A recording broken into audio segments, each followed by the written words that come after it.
Alrighty, welcome back. Another episode of Post-Fades Cheesesteaks. Continuing. Well, I can't even say that word right. That's how hot it is. I can't speak. England doesn't have air conditioning. I remember, yeah. I remember when we were in Ireland, I was like, there's no air conditioning. Like, they just don't believe in it. Everyone probably laughs at me like, oh, no, no, wait until you don't live with that. It sucks. It was wild in Ireland. I don't think I slept a lick all week. Yeah, it's I'm just used to it. I just remember asking like a local, and they were like, "Yeah, we just don't believe in it." And I was like, "What does that mean? You don't believe in AC? Like, what?" They're just like to describe I feel them. Like they're like, it's one of those things where like I'd rather not have to use it but have it than need it. Oh yeah. Oh, absolutely. Yeah. For 2 weeks, it's worth it. It's just like they're like stubborn about it. Like they know that something would be better for them, but they're like stubborn and stuck in their ways. Like, fuck it, we just don't want new. We're just stubborn about it. Even though it would be better, I don't want it. We are continuing our top 10 player series for the 2023 upcoming season. And today we are welcoming back Josh to discuss wide receivers. So, Josh, how we doing today? Doing great. It's hot, but we're here. We got another thing again, like wide receivers. I hope I don't mess it up too much this year with a horrific top 10 pick of Deontay Johnson, which he didn't score a single touchdown last year. Which I hope. I just hope all my top 10 scores at least one touchdown this year. Hot weather, hot takes. At least you can ask. I'm glad you brought that up right away because I make it my habit. Like usually with Dakota, immediately before we start bringing up your worst take from last year, and I'm glad you just bit the bullet and dove right into it. I appreciate that. Yeah, that was questionable. Well, you win some, you lose a lot more usually. Yeah, that's true. Well, yeah. I haven't lost many, but I mean, it is what it is. We knew it was a questionable debate. I think you knew going into it that was like, I'm either going to live or die with this moment. And, didn't really work well with you. I mean, I do have to say, I probably shouldn't have put my eggs in a Matt Canada offense. That dude can't call plays to save his life. No, I mean, it's true. You can't get a more vanilla offense than whatever the hell the Pittsburgh Steelers were running last year. They've always been weird. Like I feel like they go through offensive coordinators like bags of chips. Like that's never can find something good that works. They've ever since Ben declined. I don't understand the whole they just watch Najee Harris just run directly into the back of the offensive line 20 times a game. And like, okay, this is a good offense. Yeah, because you know what? On the 21st time, he might break it. It's that ridiculous optimism that you appreciate. The ridiculous optimism. All right, so top 10 wide receivers. In my opinion, the hardest list to put together because I could easily have made a top 20. And I know we try to keep participation trophies to a minimum, but I do have at least 5 honorable mentions just because I have to show the respect, so we're at a weird generational gap between a whole bunch of young guys coming up ready to scratch that surface and a whole bunch of veterans that like clearly are on the decline, but they're still putting up numbers, still putting it out there. So very weird transition time we have. I will say I'll give a little tease. Normally Tim and I, our biggest arguments are on the great battle between Mike Evans and Keenan Allen. And in this year, I was surprised to say that neither of them made my top 10. Neither of them made my top 10 either. I feel like they aged out. They're both like, basic Hall of Famers, but like they're just they didn't make my top 10 either. I was I'll jump off of this because I'll take a moment. Okay. He wasn't on my own mention. I was gonna have a special ceremony for my boy. You bled for Mike Evans. Listen, I love Mike Evans. I still do. He still threw up another 1,000-yard season. Like I'm sure he will. Does. Yeah. Just sneezes and has 1,000 yards. He's the guy. This is a big moment from him. He pretty much backed me up in every argument I've ever had for him. He's never let me down. He is not Deontay Johnson. He's always stepped up for me. I've been his biggest supporter since day one. Dakota's venomously hated him, and I think he grew to hate him even more every time he just got better. And Mike Evans, I'm pouring one out for you, buddy, because you were great. You made me look smart every single time, and I backed you up. But transition time, my friend. Transition time. To Mike Evans and Keenan Allen. Cheers, you served Mike the Evans. league. We got some Kirkland. Tim, what are you sipping on? Yes. Is that Kirkland vitamin water? Vitamin, not even vitamin water. I've heard about the Kirkland vitamin water. They're delicious, actually. Yeah. I actually think they're better than the regular ones. Is there anything Kirkland doesn't make? Like at this point, I would assume like Kirkland, like OxyContin, Kirkland and, grenades, Kirkland I mean, silk I play underwear, Kirkland condoms. golf balls. I have a Kirkland golf glove. I mean, I have everything Kirkland. My life is just Kirkland. Kirkland condoms, Kirkland underwear. I mean, they got it all. I do have to say that last year for Keenan Allen, he was on my honorable mentions just because he only played 10 games. But, I mean, he paced 112 catches, 1,200 yards, and 7 touchdowns. So, like, when he was on the field, he was very productive. Who is this? Just, again, he played 10 games. Keenan Allen. Keenan Allen, yeah. Yeah. He was really good. He just, again, you hit that age, and you're just probably not going to play many 16, 17-game seasons. Yeah. He's got his role now, so. But it comes with age, but Mike Evans still churning out 1,000-yard seasons. I almost put him on my list and just forced my way into it just for him. Just because he's always been there for me. All right. But needless to say, yeah. Guest first. It's too tough to put up many numbers with Kyle Trask under center. He did it with some booty quarterbacks before Brady, so we'll see. If there's one guy that can do it, it's him. He had the worst of what's his name, crab legs man. Why am I blanking on his James name? Winston. Yeah, I don't know why I just blanked on his name, but remember the crabs. But he had the best at Fitzmagic, though. Fitzmagic, yeah. Well, he would just chuck that, and Mike Evans would be like, "Oh, yeah, I'm here." Mike Evans just goes and gets it. Yeah, he does casually have like the most 1,000-yard, like what is it, like 8 in a row years or something crazy like that? 10. 10. He's just great. He's proved me right every single year since the first year I tied my wagon to him. Anyways, Josh, lead us off. Who just missed your list? Who are your honorable mentions? So my 10B/11 really hurts because I really wanted to put him at 10, and it was Devontae Smith. I think if you put him at 10, I honestly won't say anything about it. He could be 10. Very similar numbers to I do have 10, but 95 catches, about 1,200 yards, 7 touchdowns. I mean, talk about just an incredible receiver in an offense who is going to, again, have another season where they run the ball a ton because they're going to be up and they're going to be beating teams. And it kind of hurts his numbers a little bit. But if you watch him play, he's clearly right there in the top 10, right outside the top 10. Mm-hmm. Honestly, could be there. He's an incredible receiver. I have T. Higgins there as an honorable mention. Okay. 75 catches, 1,000 yards, 7 touchdowns in 15 weeks. So again, right on the cusp, very good receiver. And my one who I think is going to be in the top 10 next year is Garrett Wilson. I think we're making these lists next year. I think Garrett Wilson's a top 10 receiver, but he's just not there yet. Fair. Okay. I mean, I no complaints there. I'll give you a hint. One of those names you said are in my top 10.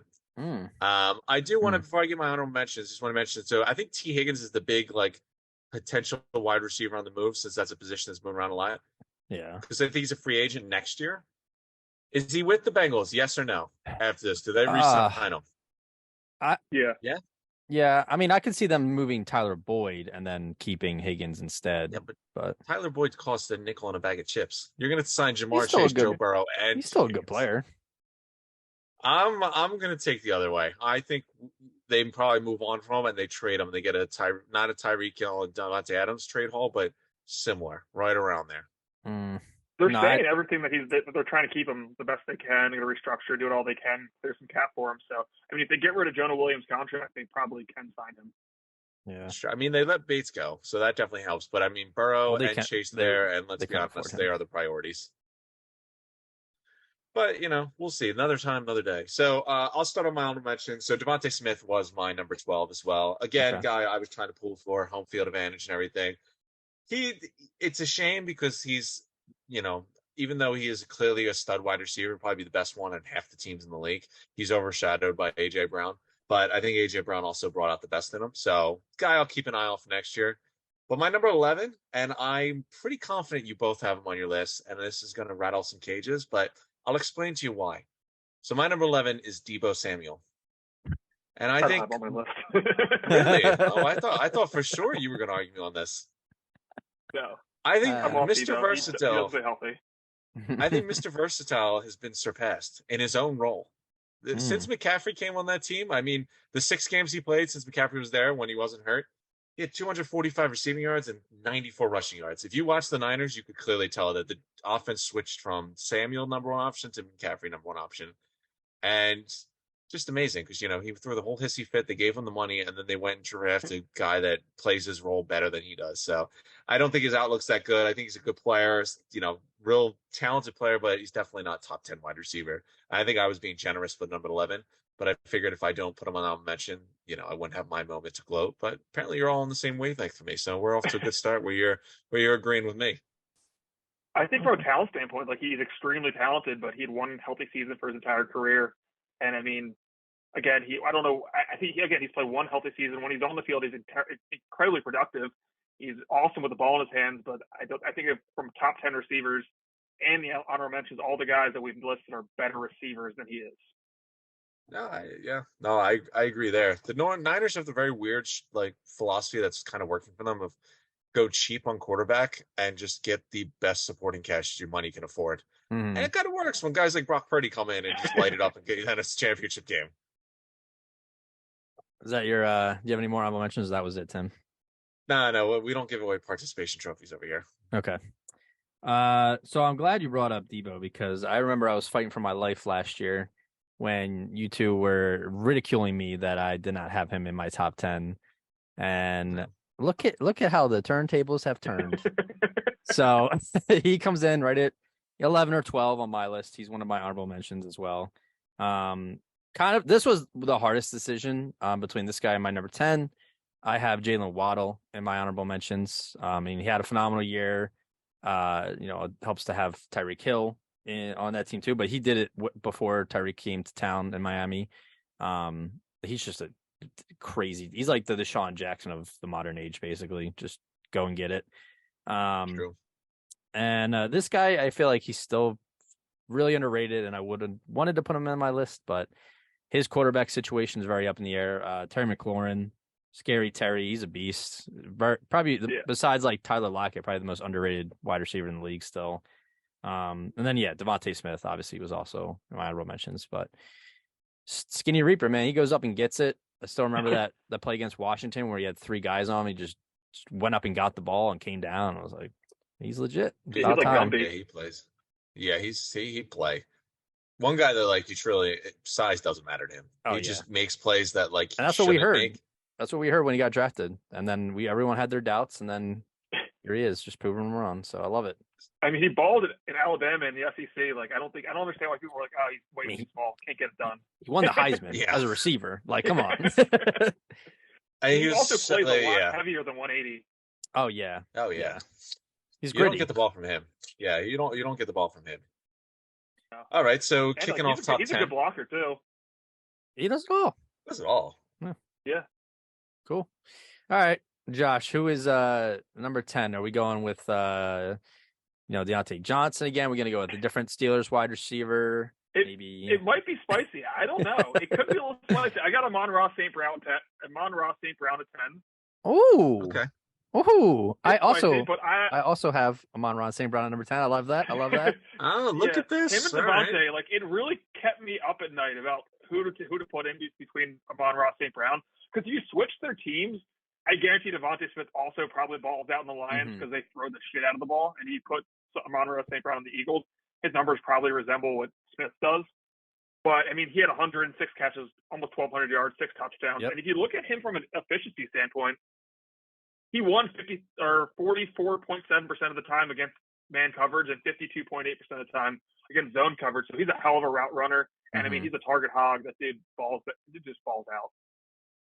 No, I mean, shout out to the Detroit Lions, man. They're putting together a team. It's been a long time coming, but you just look at for me, I just looked at his body of work and I was like, he's helping propel this Lions offense forward. They were scoring 30, 40 points with the best offenses in the league, right? They were keeping up with some of the better teams in the NFL, and he was a reason why. He was getting open. He half his receiving yards was yards after the catch. He's a big play guy. The touchdowns, he had 6, 7, or 8. I can't see right now. I don't know why I'm blanking out here. 6, yeah. But yeah, the 106 catches is crazy. Helped really spread it out on that team, and only in his second year made Pro Bowl. So I mean, the 2021 draft class for wide receivers, man, is good. The last 3 years, it was of good. Draft class for wide receivers. Yeah, and there's been no misses. I gotta say, I liked Amon St. Brown. He didn't make my honorable mentions. He would have. Mostly, I just wanted to keep him because obviously Devontae Smith, I'm a homer, and Sure. Debo I thought would be controversial, but apparently wasn't, so I shouldn't have wasted the spot on him. But um, I went with a guy who I gave him his flowers because like low key he's so consistent, and you can't find me a wide receiver that has had a worse quarterback situation than him, or an offensive situation in general. So coming off, I think arguably his best season, which is impressive when you look at the clown show that he was dealing with, made the Pro Bowl. I went with Scary Terry at my number 10. Ooh, okay. I And like it. I know, not usually my way to go, but I looked at it, I was like thinking about it, and a guy like St. Brown, I was like, the Lions offense was nice, but they were also like giving up 40 points a game, so they had to throw the ball. And he kind of only plays in the slot. He's very good at it, don't get me wrong, but he's kind of a slot guy that gets a ton of yards because they have to throw every game. Terry McLaurin is an outside number one wide receiver who plays on an offense that can't score. And I give him credit for that. And his quarter play was truly a joke. And he's consistently put up good seasons with jokes at quarterbacks. You have to think he's going to keep doing it. So if he ever gets a decent quarterback, he could be like legit. But I went with Scary Terry as I wouldn't hold my breath, but yeah, there's hope there, I guess. I mean, I gave a guy a ragtag bunch of quarterbacks. Like, look at Terry McLaurin. I think it's 8 different quarterbacks in like 6 years. Yeah. You know what? It kind of warmed my heart because Scary Terry kind of reminded me of Mike Evans. Like before Tom Brady came to town, Evans kind of not as bad as Terry, but he had like a bad cast of quarterbacks. He never, Terry never puts up any touchdowns, but his offense doesn't score touchdowns. But he always has yards. He makes plays. Yeah, but it gives me that Mike Evans vibe. So he might be my new guy I tie my wagon to. Okay. Yeah, I mean, like I said, I like him a lot. I think he's super underrated. Surprised Tim of all people had him in his list, but man of mystery. Yeah, I mean, he's like one of those. There's always a few players on the rival teams that you can like respect their game, and I think he's one of them. Like he's just a very like goes out and balls. He doesn't really talk too much shit. He doesn't really cause problems. He just plays ball, and he's really good at it. So, yeah, I like that pick. I think I had him in my. Did I have him in my top 10 last year? I might have had him as an honorable mention last year too. I think I had him in my top 10 last year. He was Maybe like 9. He was like 11 or 12 on mine last year because I had Debo in my honorable mentions last year too. So this is just classic Dakota, and I guess Josh following this trend. Guy has the best season of his career and goes down in both your rankings. No, he didn't. I think some other guys just went up higher. Like again, like it's not his fault that he doesn't have anyone throwing the football. But I mean, some of the. I mean, it's not like Jared Goff is a world beater. He also had a great for the fun Ross St. Brown. Yeah, that's true. Yeah. All right, let's move on to number 9. Josh, who you got? I got Jalen Waddle at 9. Okay. Oh, okay. I think that. I mean, look at the season he had. He went from again more of kind of like a possession guy his rookie season, and had like I think it was 88 catches. Sorry, I'm the wrong one. 104 catches, 1,000 yards, and then he explodes with 75 catches and turns into kind of like a deep threat, 18 yards per catch, almost 1,400 yards, 8 touchdowns. I mean, we're talking about the second option on a team who put up almost 1,400 yards. Mm-hmm. With Tua, I don't know what the hell is going on. He probably doesn't even know where he is right now. But I don't think he does. I mean, he was doing it with who was playing quarterback for him some of the year. It was who was the backup quarterback? Teddy Bridgewater, and then who was another dude? Skylar Thompson. I think Skylar Thompson had a cup of coffee, a couple games last year. Yeah, he was out there. He did his thing. That's how impressive his season was. I mean, you watch this guy; he's an awesome route runner. He had 462 yards after the catch this year, so he's an elite playmaker with the ball in his hand. I mean, you talk about he's just a great receiver, and with kind of more room to grow at least because I think he's like 22 years old. Oh, I like Waddle. I mean, to be honest, I think the Miami Dolphins quarterback position may be the easiest position to play. Like you could just come off the street if you can throw 50 or 60 yards. You don't have to be accurate. Just throw it down there. One of them will get it. They'll be in there. Like this is the easiest job. Like there is no, make a decision, be accurate, get the ball out quickly. No. If you can throw it 60 yards, just throw it down there. One of them will find it. And just that's all you need. A punter could play quarterback for them, really. Just get a punter back there, kick it every once in a while. They'll catch it. But I like the Waddle. I mean, I think we're all gonna have one of the young guys, like one of the recent like 2 drafts. So like the Olaves, the Joe Waddles, the Garrett Wilsons, the Monsey Browns. I think, Snoosh has had his one. I have mine at number 9, and it's someone that we already kind of touched on. A guy who, let's be honest, he's a number 1, I think, elite wide receiver, and similar to Terry McLaurin, who the hell did he have throwing ball to him? So I went with Garrett Wilson at number 9. I thought you were about to say Josh Doxson. I was like, what? Garrett Wilson, if you look at his numbers, 1,100 receiving yards and 22 broken tackles. Okay. He only trailed. Wow. That was the second most in the NFL. Like, this is the guy who, 1, gets open because he's got bums at quarterbacks and they will not make the pass unless he's open. But 2, gets those 1,100 yards in a stagnant, boring offense because he's breaking tackles. I think coming in as a rookie, balled out. Like, I gave Terry McLaurin flowers for, putting up similar numbers with horrible quarterbacks. Well, with talk about a guy who MILF lover Zach Wilson. Yeah, but talk about a guy who came in and did it as a rookie with pretty much the same embarrassment carousel of quarterbacks coming his way. Rodgers is a headache, but he's immediately better than what Wilson had last year. I think his upside's huge, but I think what you saw already, I mean, ton of good young wide receivers, even just that draft class, Olave, London, and Wilson, but I think Wilson's already established himself as a top 10 wide receiver. Yeah, he's definitely a baller. I said in my honorable mention, I think he's going to be a top 10 receiver when we do this list next year. He had 83 catches and 1,100 yards with whatever Zach Wilson was doing last year, Mike White and Joe Flacco. Joe Flacco's still in the league. I think everyone just reminded themselves that Joe Flacco's still in the league. Again, very impressive what he did, but again, he's kind of the only guy in town, so he got everything. But yeah, he's an awesome receiver, and again, I think he's going to be in the top 10 next year. I just think that when you look at Jalen Waddle, who had a 1,400-yard season, coming off a 1,000-yard season, he'll probably go that direction. I mean, hey, there's two sides of the coin. Is it easier to be the only option on your team that they can only throw the ball at you, or is it easier to be on the other side of Tyreek Hill and have to catch the ball on that? It might be nicer to get 50 balls thrown your way, but you're constantly open, than it is 80 balls thrown your way, but they're over your head at your knees and you're double covered. Yeah. I saw Garrett Wilson on a lot of lists. I'm not ready to put him in there yet. I mean, great year. I knew that was happening. I mean, great year, but I mean, he should flourish with Aaron Rodgers. And if he doesn't, then we'll see. But yeah, he's obviously he's from Ohio State, right? Yeah. Here's Dakota going to come in with loves his rookie of the year, but only if they're a 6-year veteran. Doesn't go with rookie of the years off of their rookie season. And this is where we're going to get I'm pretty sure Keenan Allen coming off his rookie season. I'm pretty sure numbers. I had Justin Jefferson pretty low in his rookie year. I can't remember. Yeah, exactly. Yes, no, I do recall that. I had him high. The next year he was high, but well, you probably didn't want Justin Jefferson to be very good though. Yeah. For obvious reasons.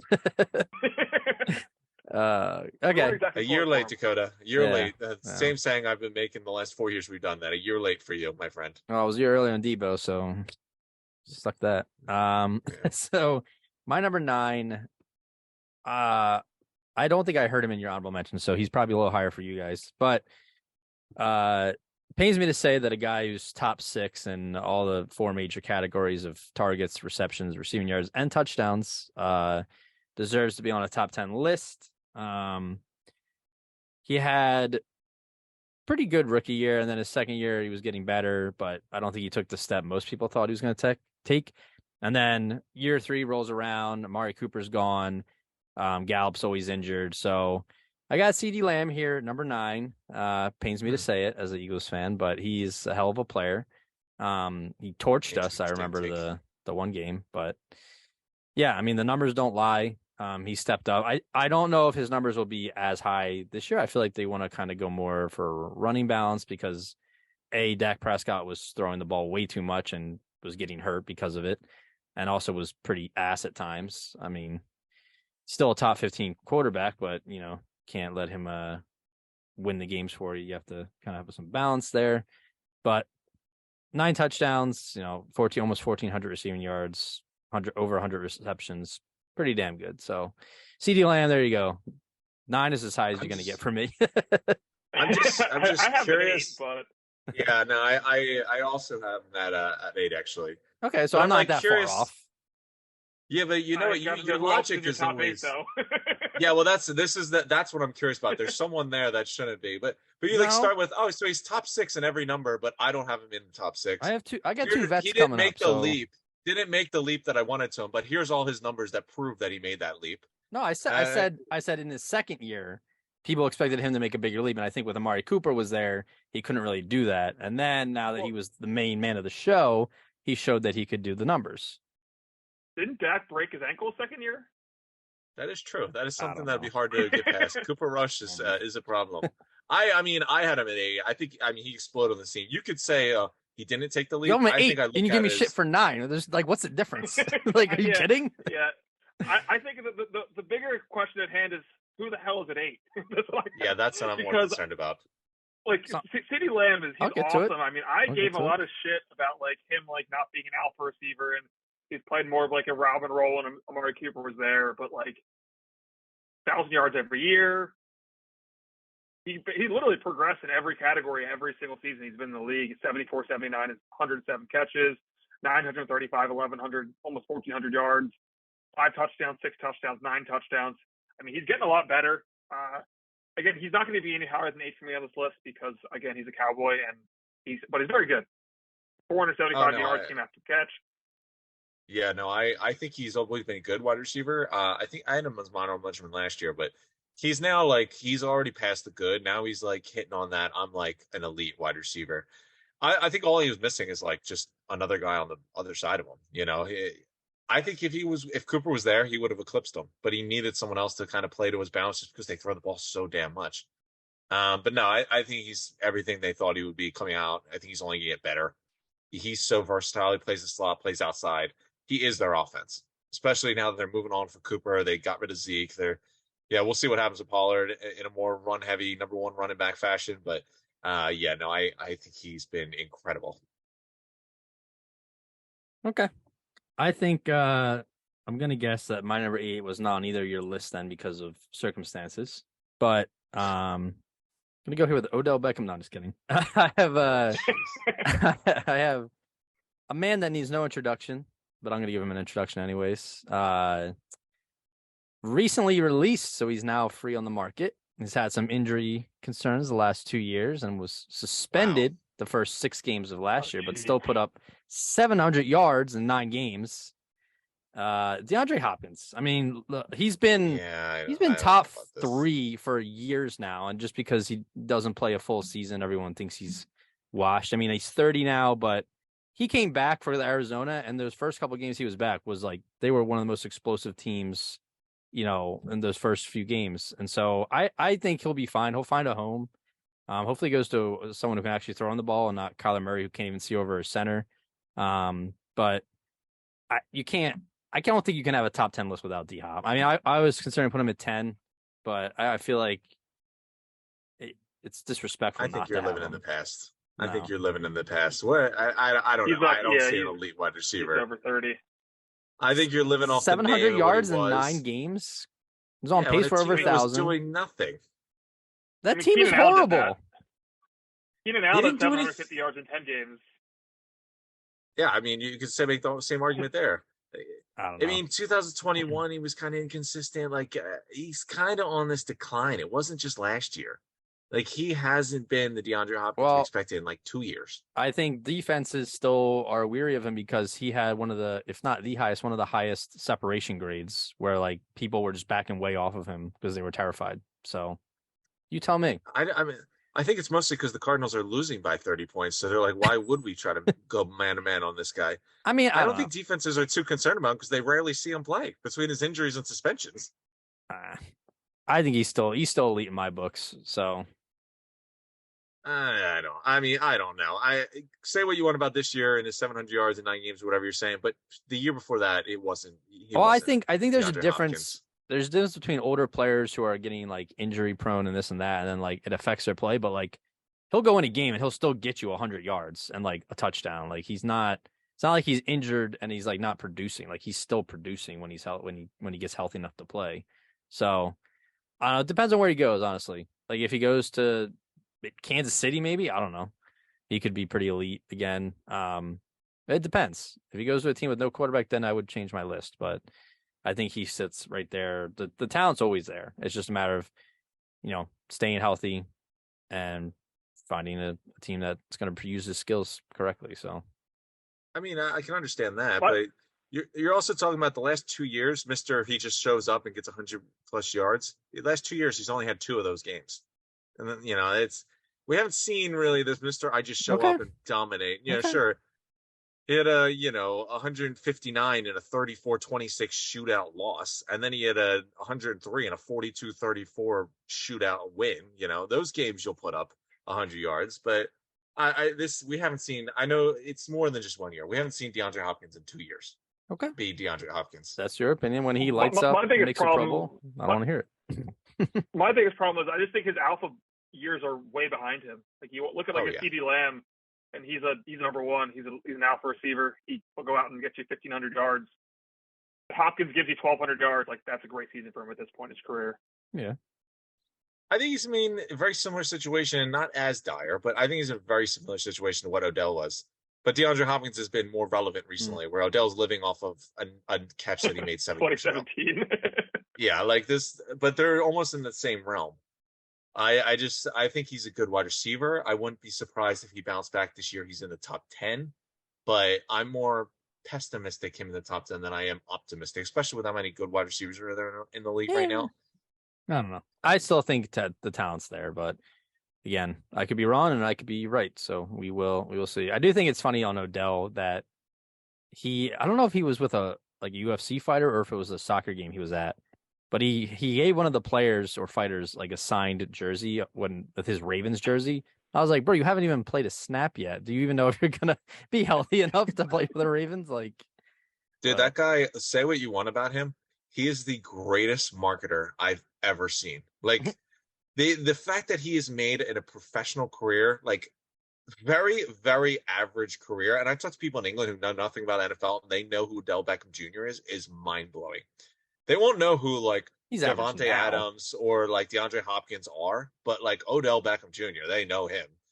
Dude, he hasn't played. He's been hurt consistently for the last 7 years since he made that catch with the Giants. It's crazy. He hasn't had a good season since his third season with the Giants. Yeah, that was in 2018. He was on. This guy's a 30-year-old wide receiver with a checkered injury, has coming off his second torn ACL and got $18 million a year just because he's Odell Beckham Jr. Third contract. Yeah, that contract. I just don't get it.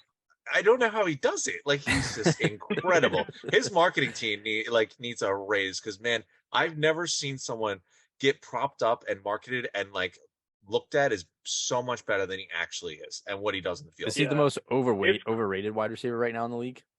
Oh, of all time, maybe far. All time. Yeah, seriously. Yeah, I mean, he has had 4 incredible seasons, but he's been irrelevant since 2018. It's 2023. He's got $18 million contract. Snuck on the Rams and got a ring, and then listen, I'll give him credit because that's part of the marketing. It's listen, just join the Rams, be okay, you play on the other side of arguably the greatest wide receiver season ever, and then just ball out in the Super Bowl. Hell, you could tear your ACL in the first half; they'll still give you a shit ton of money. Which is exactly what he did. You got to give him credit, but I think DeAndre Hopkins has fallen into more of that realm, living off name and reputation, than he is off of optimism and what I actually think he's going to do next year. We'll see. So so that was 8. So who we got now? Number 7, Josh. I got AJ Brown at 7. What? I think that he. The fuck. All right, go ahead. I think that's a little. I don't know. I think that's. I mean, go ahead. I mean, he had an incredible season. He had 88 catches, 1,500 yards, 543 of them came after the catch, 11 touchdowns. He had an incredible season, but if you look before that, I mean, he had 1,000, and then he had an injured season.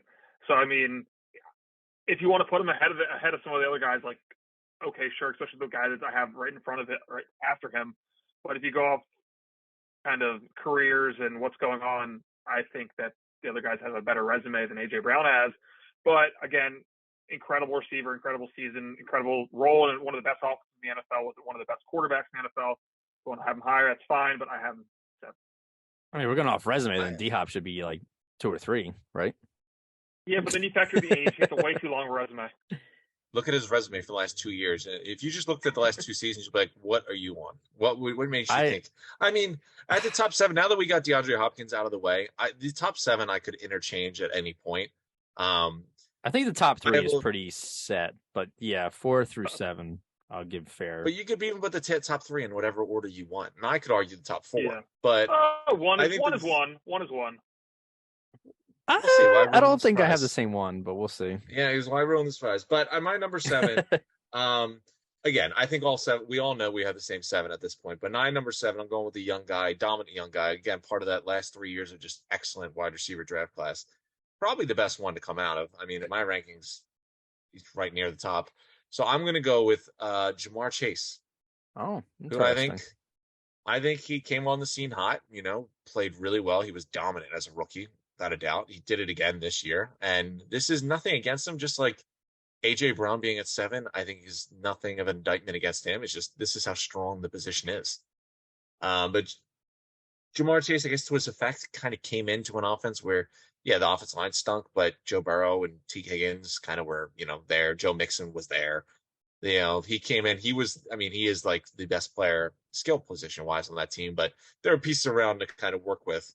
Where I think the guys in front of them are either, they've proven to just dominate when it's just them, or they just make entire offenses better with them being there. But yeah, number 7 is Jamar Chase. But again, he could be 4 spots higher on this list. I really wouldn't give you too much of an argument. I have him a lot higher, actually. Fair enough. So this, I guess I'll go my 7. I had a lot of problems placing because I don't know if we know if he's going to be healthy in time for the season. I don't remember. And it's he could easily be number 3 or 4 on my list, but we don't know about Matt Stafford's health and what their quarterback situation is. So I got Cooper Kupp here at 7. I know. What are you doing?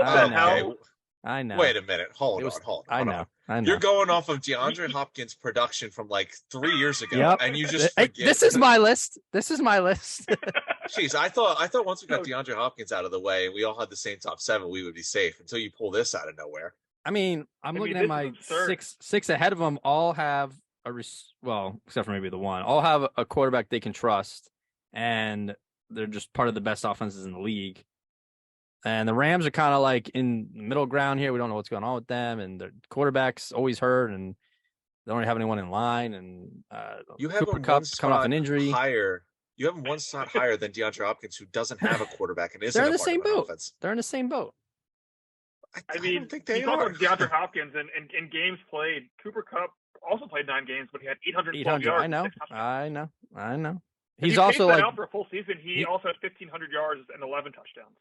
He's also the only. I mean, D-Hop doesn't have much on Arizona, but Kupp is the only player on that Rams offense. So the entire offense runs through him. So we can say that about a lot of these guys, though. Yeah.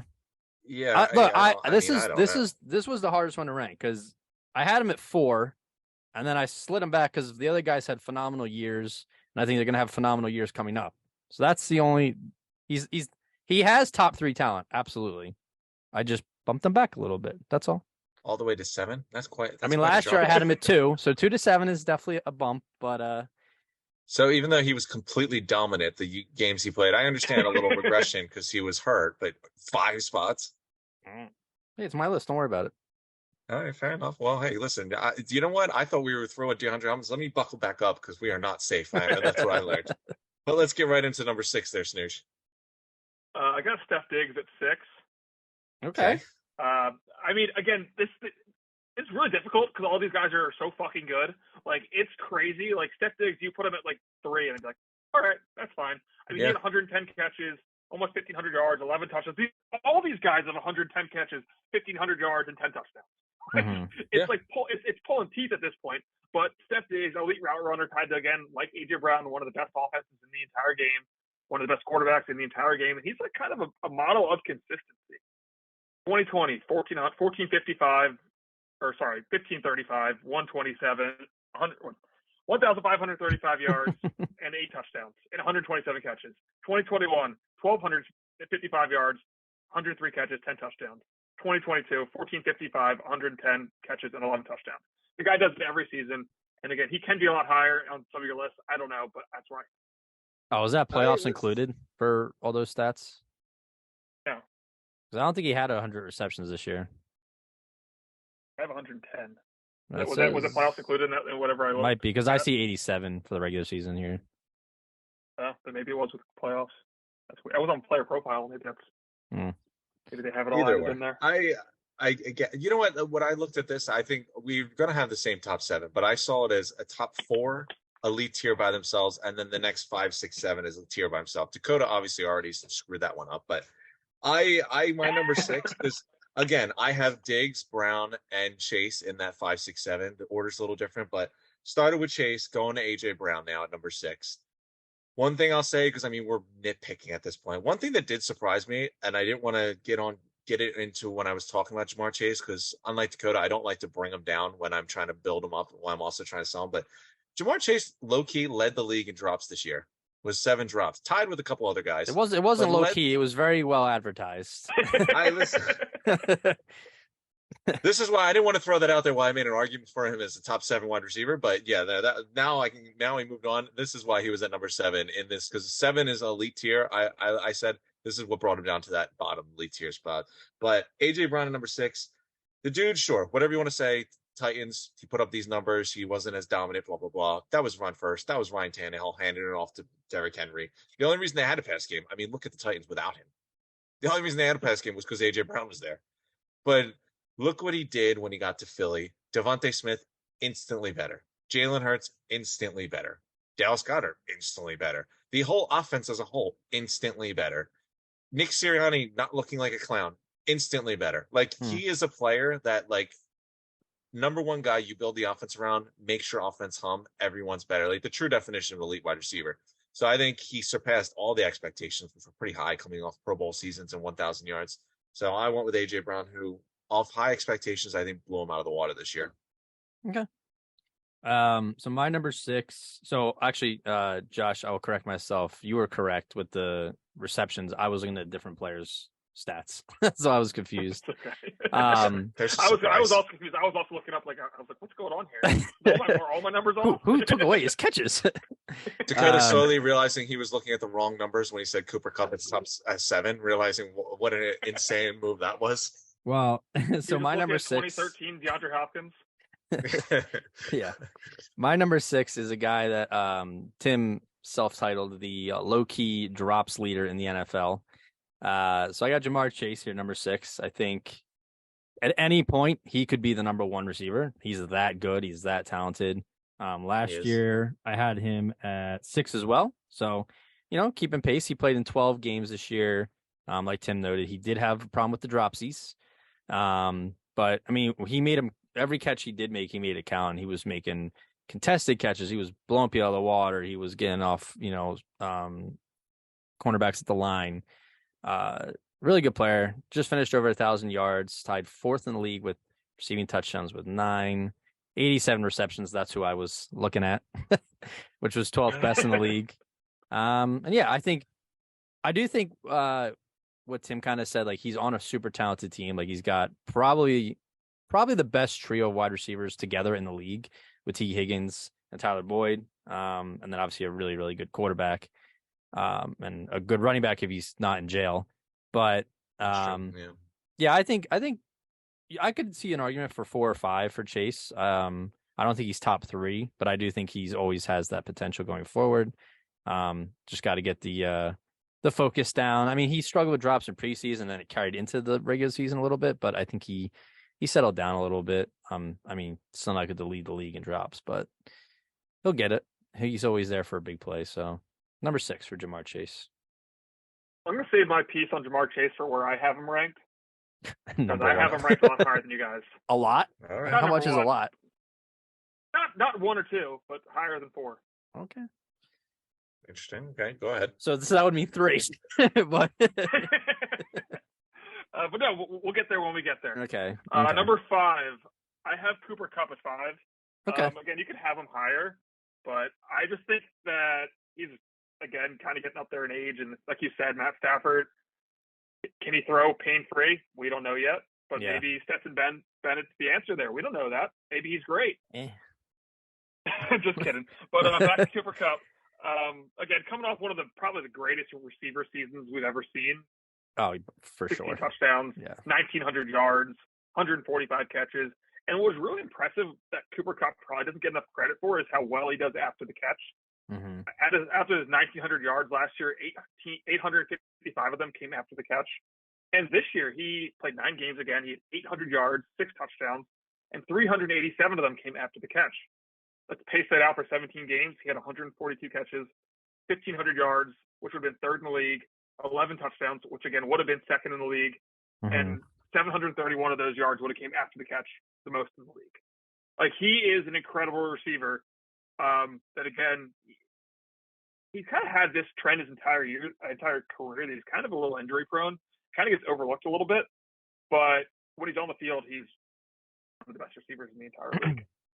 Yeah, I just grouped Kupp and D-Hop in that 7-8 slot because of the injuries, because of uncertainty at quarterback and where they're going to be. But both of them, I think obviously Kupp has more potential to return to his form, and he can jump right back to number 1, like in the blink of an eye. So, but I was just being precautious. But I 5, I'm totally fine with. I think he deserves to be there too. Precautious, but we're optimistic about a guy who hasn't been DeAndre Hopkins in 2 seasons. But yeah, we digress. All right, relax there, Tim.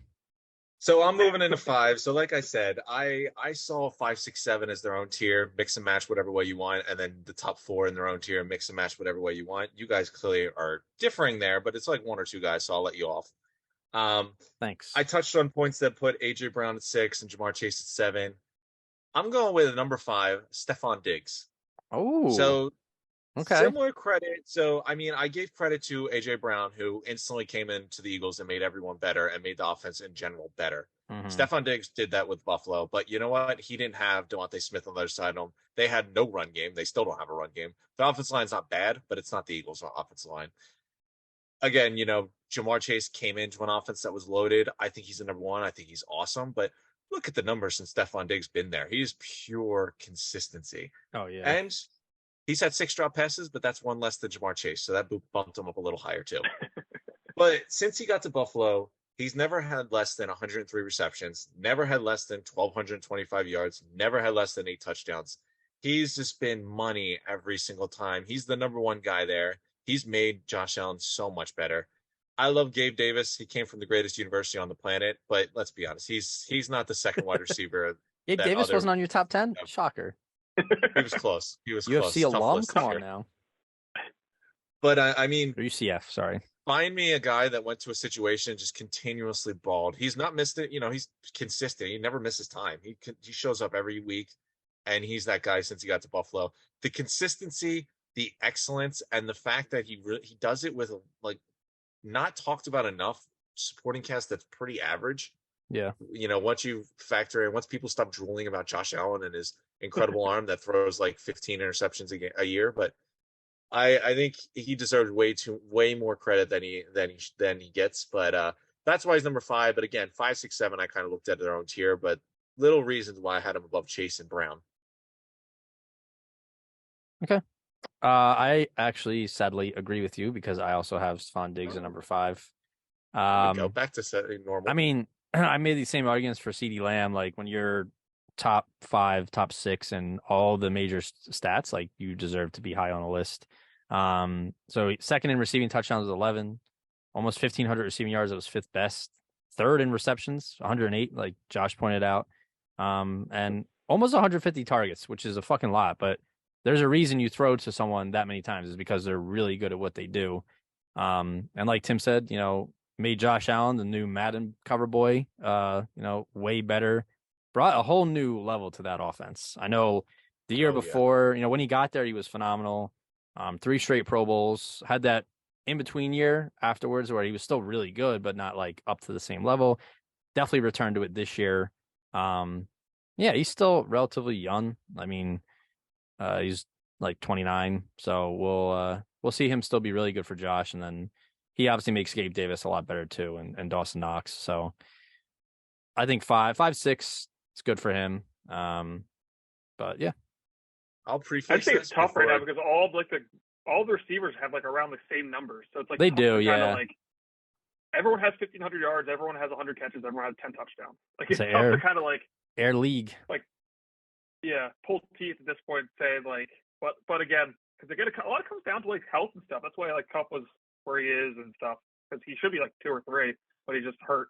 I agree with that. I mean, Diggs doesn't miss time. I will say, like, I know we hinted at where Chase is at, but give me this. This is what another, factor was. Cooper Kupp missed the time and the Rams offense fell apart. If A.J. Brown or Jamar Chase missed time, yeah, the offense would struggle, but they'd be okay. If Stephon Diggs missed time, which he never does, that offense wouldn't be anything. They have no run game, and they really don't have many options outside of him. I know Allen's great and all, but listen, he puts enough on his shoulders as it is, and Stephon Diggs takes the other load of that. So if you took Diggs out of the offense, I would expect almost, not completely because Josh Allen's really good, but almost a Rams type of offensive setback like when Kupp got hurt. Okay. Number 4, Josh. But yeah, who is not Jamar Chase, so who is it? I'm going to preface this by saying it's kind of like, this isn't like an indictment on how good this player is. It's kind of what he's dealing with, where he's at right now. And I put Devontae Adams at 4, but not because it's not him, it's not a him problem. What? It's a Raiders. I thought I was making bold decisions here. It's a Raiders problem. He doesn't need problems. Jimmy he G is a problem. Hold on. Jimmy G failed his physical. They might be going into the season with Carson Wentz or Aiden McConnell under center. Like this, that is a problem.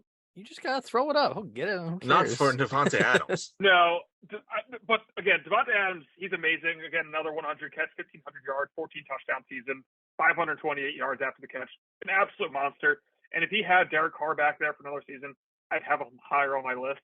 But I don't trust Jimmy G, and I do not trust the direction of this Raiders offense. I mean, sure, I could see that, but I those are valid points. I do agree with that. He's moving on from another quarterback. Granted, he just did that this year, and I know Derek Carr's not a bad quarterback, but he's not an MVP quarterback like Rodgers. But I don't know, to take a guy who's arguably the best wide receiver in the league to dump him down to 4 just because you don't know if Jimmy G's shoulder's healthy. I don't know about that. No, I think that's too far of a drop. When does Jimmy G ever play full season? Aiden McConnell is gonna play. I mean, we'll see. Listen, I think Devontae Adams would be fine if he's showing up. It's not against Devontae Adams. It's what's going on with the Raiders. They don't have a quarterback. Do I trust Josh McDaniels? No. I don't trust him to go in there without a quarterback and have a good offense. Josh Jacobs said today he might not report to camp. He might just forego the season for running backs. The Raiders he wants to get paid. I mean, they'll pay him. He wants to listen. They franchised that, or no, they declined his 5th-year option. He balled the fuck out. Yeah, I wouldn't blame him. This is the Raiders just being idiotic and how they handle. He hasn't signed his tag. Football. Again, it's not a Devontae Adams thing. It's completely a Raiders thing. I mean, looking back, I know it's not the same, but this was before Devontae Adams really balled out. I mean, the numbers aren't anywhere near what we're used to, but that year when Rodgers got hurt, he still put up, first Pro Bowl season. He had 74 receptions, 885 yards, 10 touchdowns. That was like his breakout year. Like after that, the numbers just explode. Granted, Aaron Rodgers coming back and being fully healthy definitely helps, but that Devontae Adams in 2017 is a shell of what he is now. I think he's almost like there's businesses that are recession proof. He is quarterback proof. He'll be fine. I agree. But again, are you betting on Jimmy G, Devontae Adams to have a better season, or Joe Burrow, Jamar Chase to have a better season? I don't. Better season? I mean, statistically, Devontae Adams will have a better season, but who will be more successful? The Bengals. When we do this list next year, is Jamar Chase going to be higher than Devontae Adams? Depends on the year. I mean, I don't know. I mean, Devontae Adams has yet to show me a reason why he won't be. Yeah, he hasn't declined yet. So, I mean, I don't think he's a decline. I just think it's the quarterback play. Again, it's nothing against Devontae Adams. He's one of the best receivers in the entire NFL. I just think that what's around him is going to be really bad and a lot worse than what people actually think. Fair enough. Hey, fair enough. I'll save my argument for later on when I reveal him, but I'll roll into number 4, a guy that, it feels like ages ago that Dakota's mentioned for whatever reason. Of my top four, like I said, there's top four of their own elite tier. He's the only one of the top four that's coming off of, I wouldn't even say a bad year, just an injured year, a year that he didn't get to fully show it. Was when he was playing, my God, he was still balling. He was still putting up those Triple Crown numbers he did the year before. And considering how bad that team was, as we saw after he got hurt, I think that only proves how important he is how they completely collapsed afterwards. Sure, they had other injuries, but the wheels started falling off when he got hurt. So I'm going with Cooper Kupp, who just 2 years ago had arguably the greatest season a wide receiver's ever had. I think he still got it. I hear the arguments about the quarterback uncertainty and all that, but this guy gets open. He runs great routes. He makes plays with the ball. I think he'll be okay. McVay's still there calling plays. They'll be fine. Cooper Kupp is put him whatever situation, whatever quarterback, whatever system. He will go out there and ball. He plays slot, outside, incredible playmaker. So I'm not dropping him lower than 4. And tight competition, I think that says how confident I am in him. Okay. So my number, what are we at? 4. A guy that, I don't think I'm being too much of a homer here for Mr. Swole Batman, because I just look at what he was with in Tennessee. AJ Brown here at number 4. He played with arguably the greatest. I don't know if there was another player in recent memory that was the sole point of their team. Derrick Henry was the Tennessee Titans. So when you're AJ Brown and you have to play with one of the best running backs we've ever seen, and you're still putting up 1,000 yards in both first 2 seasons, and you didn't even play, 16 full games in your second and third year, and you still had almost 1,000 yards in your third year, over 5 touchdowns in all those seasons. And then you come to Philly with a quarterback who everyone was like, oh, this will be his make or break year. Put up almost 1,500 yards, 11 tutties, which was second or third best in the league, and 88 yards per game. To me, that's, and he's 25. Come on.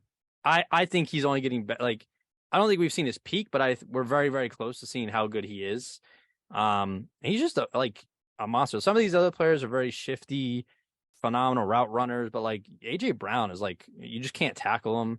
How many times do we see him throwing players off of him? And the great when he pointed to 2 Steelers cornerbacks when he destroyed both of them for a touchdown.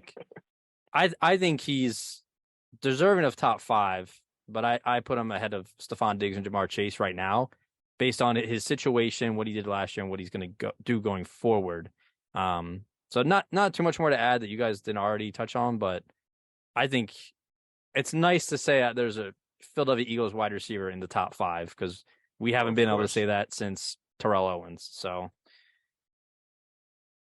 and that's my team. AJ Brown's a monster. You watch him with the ball, he's probably one of the best, not just receivers. He's probably one of the best players in the NFL with the ball in his hands. Yeah. So I think he's a monster. I mean, again, when all of these guys put up incredible seasons, and they're all amazing. Especially AJ Brown and Diggs, Kupp, Adams, Chase, and they're all capable of doing it again. I also look at we talk a lot about receptions. He only had 88, which was 11th best for in the league, and he still put up the 4th highest in receiving yards at 1,496, and then 11 touchdowns, which was tied for 2nd. So to me, he's doing a lot with yards per catch. Yeah, and he's doing the production is there. He's doing stuff when he has the ball in his hand. So yeah, I think in that 6 to 4 range is where he fits in. I know Josh had him at 7, but we'll give you a pass on that. But I think stand by it. Yeah, that's fair. That's fair. There's a lot of great. That's what we said in the beginning. There's a lot of great receivers. I mean, I might have given Cooper Kupp a little bit of shade there, but I think I think it's a phenomenal, and it's an air raid offense in the league right now. We see a lot of teams like the Eagles dominating on the run game, but it's a passing league. So you're gonna have all these players coming out of nowhere, and like Tim was mentioning, the last 3 draft classes have been crazy. So AJ Brown 4. So Josh, let's crack open the top 3, which you have messed up, but we'll see how it goes. Yeah. So I have Jamar Chase. Okay. Fair enough. So when Jamar Chase was a rookie, he had the greatest rookie season we've ever seen outside of Justin Jefferson. Sure. Or did he break? So, yeah. Or did he break? I think he might have So broken. basically, it's not the greatest rookie So season not of all. No, Yeah, you can't did he start break with Justin greatest Jefferson's rookie receiving season. record? Did he break Justin Jefferson's rookie receiving record? I think he might have. But I don't think he did. Even I don't then, even think he right beat Randy there. Moss. He did. He was at least second. He was gunning for it. Regardless, rookie season, 1,400 yards, almost 1,500 yards, 81 catches, 13 touchdowns, 18 yards per catch. Awesome, amazing rookie season. Okay. And he got hurt his second year, but he still paced the same year. He still paced almost 1,500 yards, 13 touchdowns, and 120 catches. Mm-hmm. He wasn't any worse. He was just as good as he was his rookie season, where he, did everything that the rest of the guys around him were doing. 1,500 yards, 10 touchdowns, 100 catches. He did the exact same thing. So if you're going to say A.J. Brown was so good, he put up these numbers. Jamar Chase did the same exact thing. And offense without arguably just as good, if not, if you want to say Burrow's better than Hurts, he wasn't Hurts better than Burrow. Who cares? They're both incredible quarterbacks. He's tied to one of the best quarterbacks in the entire NFL. He's the number one option in an NFL in an NFL offense with Joe Burrow. He's going to catch 100 passes. He's going to have 1,500 yards, and he's going to get 10 touchdowns again. How many receivers do we know that do that in their first two seasons? A.J. Brown didn't do it. C.D. Lamb didn't do it. Cooper Kupp didn't do it. Devontae Adams didn't do it. Stephon Diggs didn't do it. None of those guys did that except Justin Jefferson. So if you're going to and Jamar Chase is 22 years old. So if you're not going to say he's going to get even better next year, I don't know what we're doing here. Tyreek Hill's getting 1,800 yards in his 29th season. So Jamar Chase is doing this in his 22-year-old season. What is he going to do in his 23-year-old season? I mean, yeah, listen, I have nothing against Jamar Chase. This is at this point, I'm not even going to try to bring him down, although he did lead the league in drops. But I'm going to take more of the opportunity to hoist up the guys I have a lot higher, especially the one that we already kind of touched on. But again, I have him a little higher, so I'll wait a little bit. I'll go into my number 3. This top 3 was tough, but this guy, I think, got to give him credit because, listen, he left the best quarterback in football right now. And got to say, this was the easiest and happiest divorce you'd ever see. They go on to win a Super Bowl, and Mahomes wins the MVP, and Tyreek Hill gets paid and probably has his best season of his entire career. He came in. He elevated the entire offense. We kind of touched on it a little bit with like guys like A.J. Brown and people that come into new offenses, just bring it to new heights. Mm-hmm. He's, I think, helped Jalen Waddle. I think he's helped Tua. He's helped everything there. He's proved to be the most electric playmaker and continues to do it. And considering we just thought maybe because he's playing with Patrick Mahomes and he's got the biggest arm with the most accuracy downfield, maybe that's why he made Tyreek Hill. But no, that was not the case. Tyreek Hill balls. Tyreek Hill's exceptional, and he's electric. He had like 1,800 yards. His stats are insane, but yeah, I got Tyreek Hill number 3. Again, wouldn't fight you if you wanted to put him a 1, 2, or 3.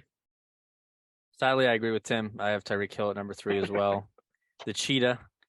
I think we all were of the same mindset that he was going to have a drop off in stats when he went to Miami. I know I had him at 5 last year, I think because of that. And then, like Tim said, he proved everybody wrong and had the best year of his career. And was just destroyed. Like, didn't matter if it was Tua or the third or fourth backup that was in there. Like, he was running around. I mean, he had the highest average for yards per game at I think it was 100. And he just was really, really good. Yeah. And he was even used like he's unreal. Yeah, because you can use him at anywhere. He's kind of like we talk about Debo, but I mean, he's just so fast that he like you think you have a fast secondary, and then they're just blown out of the water. And you're like, how is this guy this fucking fast? And he's not like scrawny fast either. He's like hard to bring down. He's well built. And yeah, like I was surprised to see the drop off, or not the drop off, but the change from Mahomes to Tua and that quarterback room in Miami that he's just lit it up. He probably had a bit of a fire under his chest. He's like, let's fuck these guys. Like they think I can't ball anymore or whatever. They don't want to pay me. So, but yeah, him and Waddle, that's really, really probably the fastest duo I've ever seen watching the game. But yeah, I think I could see an argument for Tyreek at 1, honestly, but I think 3 is appropriate for him. But yeah. Not much more to add there. Yeah, I kind of had trouble with 2 and 1 between Tyreek and whoever I have at 1, because I mean this guy, 119 catches, 1,700 yards, 9 touchdowns, and his efficiency with his route win percentage was 52.3%. So every other route he ran, he was deemed open. which is absolutely ridiculous. And he was doing it with a quarterback that we all deemed to have a noodle arm. Yeah, that's true. Noodle That's arm. true. Just the pool noodle. Yeah, and plus we don't even know his future. If he gets another concussion, he's got to retire. But yeah, I mean Tyreek Hill's a baller, and he has been a baller since he got into the league. So, but yeah, I have Tyreek Hill too. He's incredible. Yeah. Again, we just talked about how just also before this year, he's just really consistent. 80 to 100 catches, 1,200 to 1,300 yards every year, 9 to 15 touchdowns a season with one of the best offenses ever. He goes to another offense that wasn't very good last year, turns into one of the better offenses in the entire league. And that offense ran through him and Waddle, even though their quarterback, Tua, is fine. He's good enough to get the ball to these guys. Yeah. But he's not a world beater. And I have him at 2. I think that going forward, you can put Adams there, but I like the Dolphins situation, even though it was one fall on its head away from never playing football ever again. But I think projecting-wise, I like Mike McDaniels. I like the offense. I like him to have another 1,500-plus, 10-touchdown season. I will say the one thing that was weird about Tyreek is for all the production he had, third most in targets, second most in receptions, second most in yards, he only had 7 touchdowns. Like, you would have thought he would have finished with more, but I mean, yeah, he's still electric though. He puts up touchdowns. Absolutely, yeah. So, but I do like. I don't know if you want to find a knock. I think at this point it's not even like knocking these guys. It's more of like pushing the other guys harder. I think it's like, I guess the consistency, like you said with the touchdowns. I know he's electric every single time, but is he just going to be able to get you double-digit receptions every game and just catch the ball in traffic on short routes? I don't know. Small knock, I guess. In 2020 he had 15 touchdowns, and in 2021 he had 9. So he does score touchdowns. Yeah. He does like touchdowns. I mean, his stat, if you look at his numbers game by game last year, they're like, he had 94 yards, then he had 190, then he had 33, then he had 160, then he had 47, then he had 177, then he had 72, then he had 188. Like, what is he doing? Like, I feel like he's always been like that, though. Yeah. One game he'll go off, the next game he'll take a little break, then the next game he'll go off again. So Dakota, I'm curious, now that we're getting to the top 2, are we safe? Are you going to throw any ridiculous things out at us, or can we assume we're safe here? I mean, there's really only 2 players left. I think if either of us said something outlandish like that, we should just retire from this podcast. Well, I don't know. Maybe you're like, he just didn't make the top 10 this time. But lead it off, Tim. Let's see who number 2 is, and let's see if we match. So this one, I think, is going to, will definitely trigger Josh a little bit. I think this one's obvious. From if you look at the numbers, see what he's doing. This guy touched the league and he's been awesome. I think you could say he had the best season as a wide receiver last year. He won Offensive Player of the Year. Oh my God! Do we really have the same list? Wow, really? You're falling for me again. I'll give you, and you know what? Now that I know Dakota's got the same guy as me, I'm going to roll right into number 1 because I'll explain to you why, and I'll hit on some of those. What are we skipping around for? Why are we skipping? Listen, Justin Jefferson had an incredible year, and last year he was phenomenal. 1,800 yards, 8 touchdowns, 128 receptions, and all that. That was awesome, and he's been money since he's entered the league. And I would hear you. Jamar Chase has too. Justin Jefferson, I think, has been a little bit better since he started, but Chase is right there with him. But I'll go into why I have my guy at number 1. And Dakota, I'm going to skip you anyway because this is what I do. Okay. Because you know what? Look at the last 3 years. Since he was my unanimous number 1 3 years ago. Mm-hmm. And you know what? I stuck, and I'm consistent, because after Cooper Kupp had the greatest season as a wide receiver, arguably ever, I still stuck with Davante Adams at number 1, because Davante Adams gave me no reason not to put him at number 1. And until he gives me a reason to put him at number 1, these guys coming in and churning in these nice yards and these stats and all that as well, are we going to just ignore the fact that Davante Adams, led the league in receiving touchdowns with 14, or had 1,500 yards, or had 100 receptions, or the fact that the last 3 seasons his average is 14 touchdowns, 113 receptions, and 14, nearly 1,500 yards? Or let's go to your boys leading league in drops and go to the fact that Davante Adams in 9 years has 29 drops, and 10 of them came in his second year in the league. Crazy. This guy is money. He doesn't drop the ball. Jamar Chase's second year in the league when he dropped passes. That's true, but you know what? Until he does it for the next, Hey, listen, he's got 7 years to catch up to Davante Adams. Davante Adams at 29 he's averaging 3 drops per year. That's not even half of what Jamar Chase said. And again, I know second year Davante Adams had a lot, but I get it. Jimmy G's hurt, whatever. But we kind of had the similar argument when he was going from Rodgers to Carr. Carr's arguably on the same level of Kirk Cousins. No, he didn't. Carr's good. Jimmy G plays 7 games a year. Sure, but when he plays, he's decent. But listen, I agree with you. If Jimmy G's not healthy and he can't play, that'll be the ultimate test. But find me a wide receiver in the league where you have an AI crossover off the line, you never drop the ball, and you just are money in the end zone like Davante Adams. Again, I think Justin Jefferson had a great season. He was probably the best wide receiver last year. Great season is kind of an understatement. He had the best season. Maybe. I mean, he had a nice season. He almost had 130 catches, 1,800 yards, and 9 touchdowns. Oh, yeah. Out of his 1,800 yards, 630 of them came after the catch. That was first in the league. Oh, what did he do last year? 1,600 yards and 10 touchdowns, 108 catches. What did he do his rookie season? 88 catches, 1,400 yards, and 7 touchdowns. Who else does that? Who the last? Davante Adams. No, he has never had 1,800 yards. He's never had 1,600 yards. He's had over 1,400 yards once. But that's true. But Justin Jefferson's never had 18 touchdowns. How many MVPs has Justin Jefferson played with? How many good? Kirk Cousins is Hold on, let me think. I'm still thinking about it. Sure, so is Derek Carr. Listen, I see your argument there. Had 1,800 yards, 9 touchdowns, and 630 of them came after the catch. And he was the only show in town last year. This dude was getting double teamed, triple teamed. There was no one else to throw the ball to. Who was Davante Adams playing with? Darren Waller's broken body? Darren Waller, Hunter Renfrow, Josh Hunter Renfrow. Stop. Adam Thielen is on the same level as Hunter Renfrow. You want to throw Jacobs out? What about the He can't even move anymore. He can't even move anymore. I'm not hearing that. If Davante Adams had Kirk Cousins, he would have put those same numbers. No, when Adam Thielen, was playing out there, granted it wasn't all the time. There is no way that Davante Adams in any world is going to go 1,800 yards with Kirk Cousins. Oh, easily. Derek Carr is the same level of Kirk Cousins. He had 1,500 with Aaron Rodgers. What are you even talking about? He was the number one option, like you just made with Justin Jefferson. There was no one else throwing the ball to him. He had 300 more yards. This isn't even like a conversation. Like Justin Jefferson is by far the best receiver in the NFL. I made the same point last year when Cooper Kupp had his incredible year. He has worse numbers. I will say in 3 straight years. I looked at consistency. It's a coin flip for sure between the three, Tyreek Hill included. But what I looked at the fact that Jefferson had 128 receptions and Davante Adams had 100.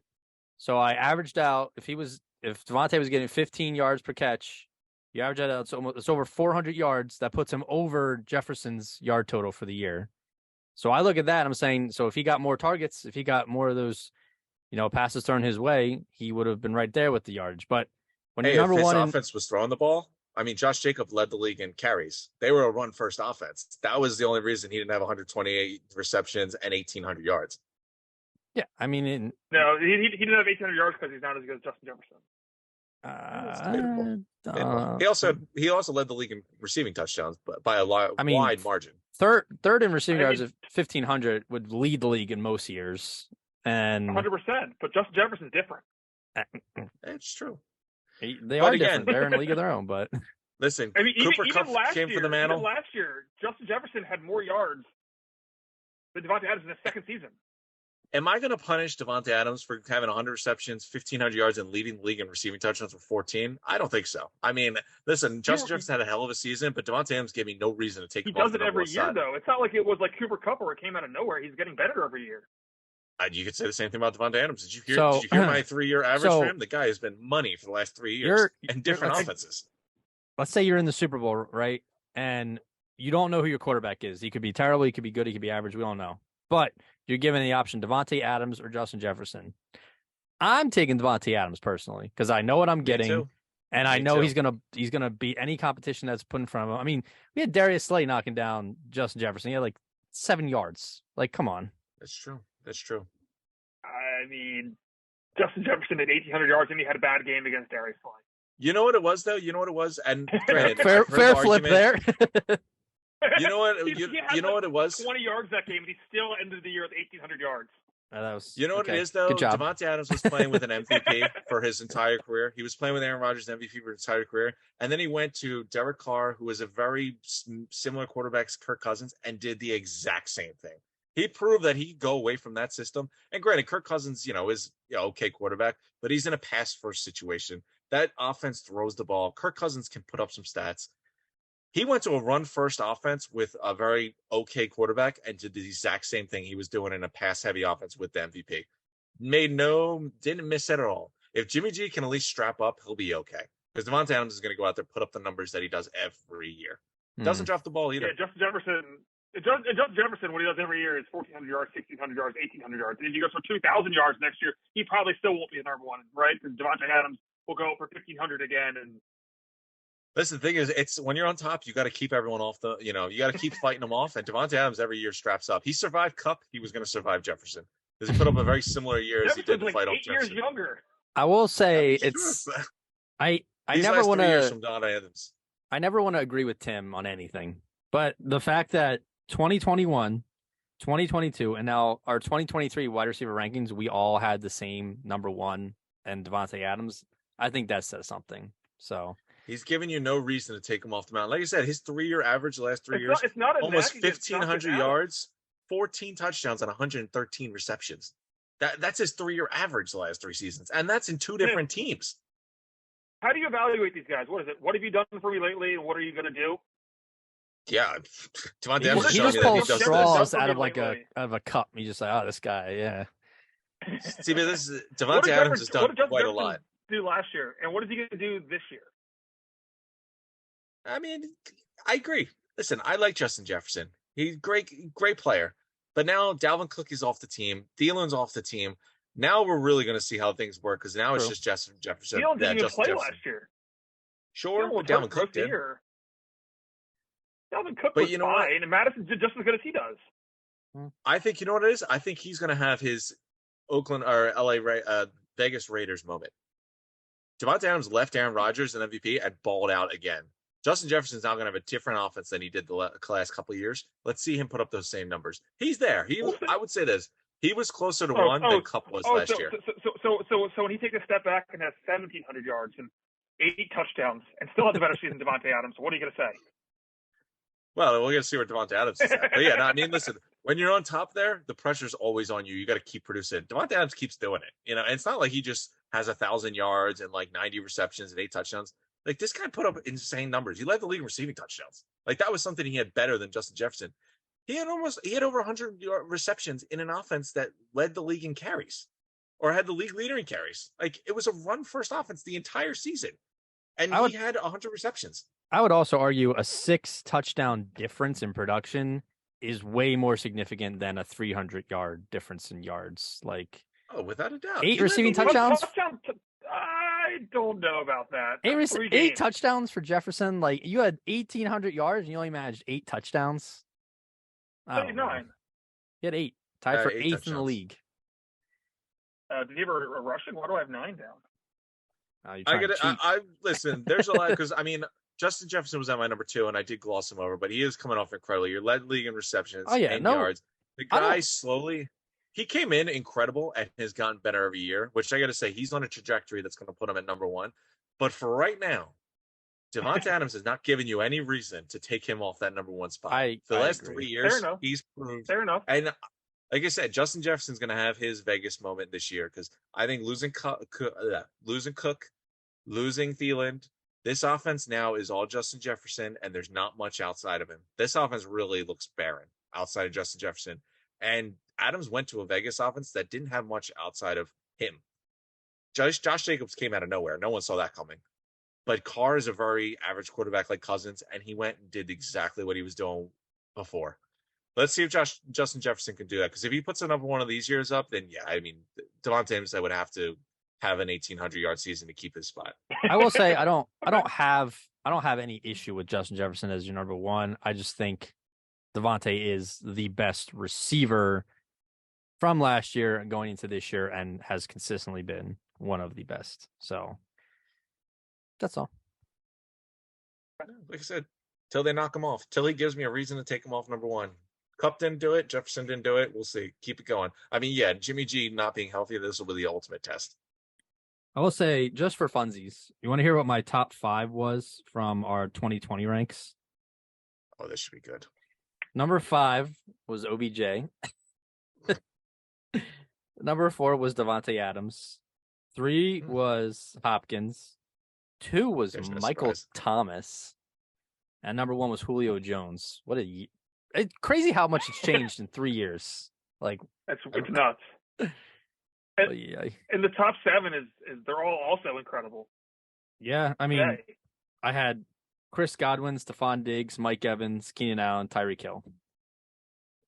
I mean, if it says one thing, the only guy in that top 5 list that's still in the top 5 now is Devontae Adams. Yeah.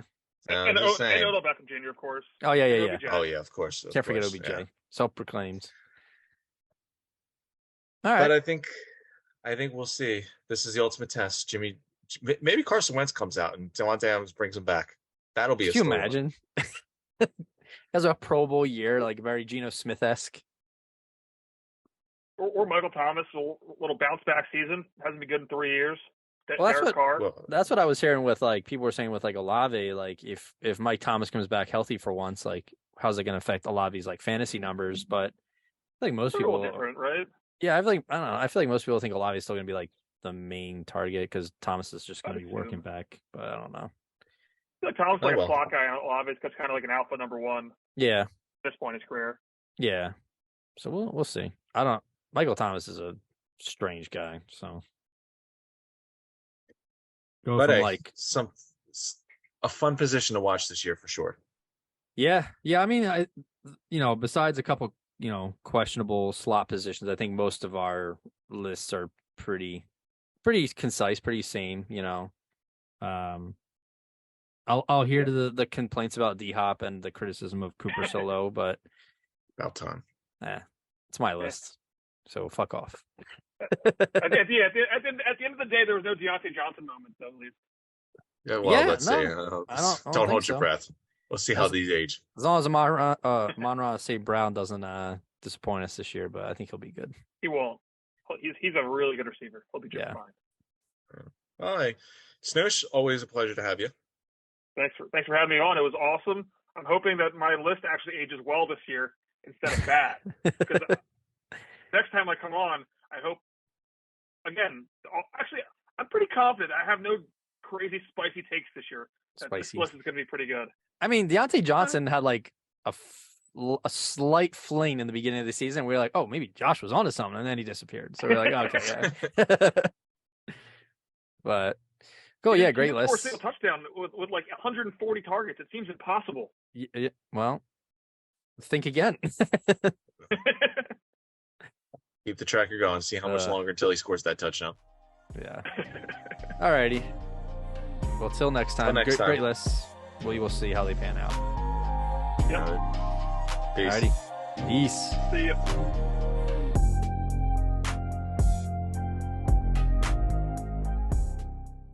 Thank you again for listening to the Post-Fades and Cheesesteaks Sports Podcast. Please like, follow, and subscribe on all your major platforms.